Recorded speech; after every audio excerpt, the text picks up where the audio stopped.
んにちは。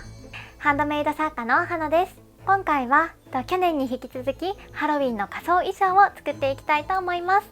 去年は赤いメイド服を作って友達と一緒にハロウィンの夜を満喫してきたんですが、今年も同じお友達と相談して昔の中国の伝統的なドレス漢服を着ることになったので、今年も自分で作っていきたいと思います。私の YouTube によく流れてくる動画があって、漢服を順番に着ていって最後にくるっと回る動画があるんですが、その動画が本当に憧れで、私も自分で作った漢服を着てくるっと回ってみたいなと思うので、今回はふわふわでひらひらな可愛い漢服を作っていきたいと思います。今回使う材料はほぼ全て中国から直接取り寄せたものになります。商品ページが残っているものは URL を概要欄に貼っておくので、少しでも参考にしていただけたら嬉しいです。それではやっと注文していた生地が届いたので、急いで漢服を作っていきたいと思います。今回かなりギリギリの日程で作っているので、少し作りが雑になってしまうところもあるかと思うんですが、その点はどうかご了承ください。それでは早速作っていきましょう。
今回は中国の伝統的なドレス漢服の作り方をご紹介しましたが、いかがだったでしょうか。漢服は袖のデザインや裾の広がり具合など様々なアレンジを楽しむことができるので、ぜひ自分だけのお気に入りの布でオリジナルの漢服を作ってみてください。また今回作り方をご紹介している漢服はあくまでもコスプレ用で、本当の伝統的な衣装の作り方とは全く異なりますので、どうかご了承ください。今回完成した漢服を撮影させていただいたのは沖縄県那覇市にある福州園という施設なんですが、この福州園は中国福建省福州市と那覇市の友好の証として建設されたものになります。国際通りからもかなり近い距離にあるんですが、大人は200円、子供は100円で入場することができます。園内はかなり本格的な中国庭園が広がっていて、お散歩するだけでもとても楽しい空間になっているので、沖縄県を訪れた際にはぜひ一度足を運んでみてください。それでは最後まで動画をご覧いただいて本当にありがとうございました。ぜひグッドボタンとチャンネル登録もよろしくお願いします。また次の動画でお会いしましょう。ハッピーハロウィン。